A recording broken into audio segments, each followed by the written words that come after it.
যারা মারা গেছে তারা কোনো নির্দিষ্ট দলের কারো সন্তান নয়। বুলেট যখন একটি বাসায় এসে মা তার সন্তানকে ঘুম পাড়িয়ে বারান্দায় এসেছেন, তাকে হত্যা করেছে একটি বুলেট, সে বুলেট জিজ্ঞেস করেনি আপনি কোন দল করেন।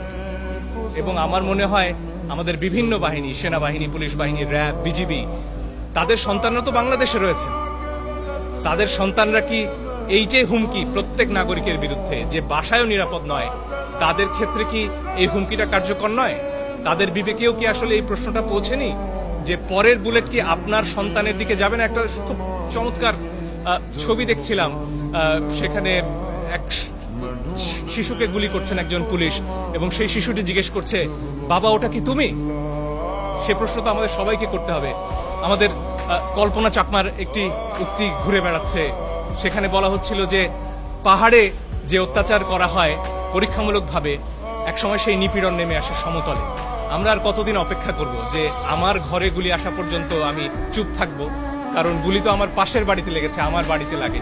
বোধহয় প্রশ্নটা সেখানে।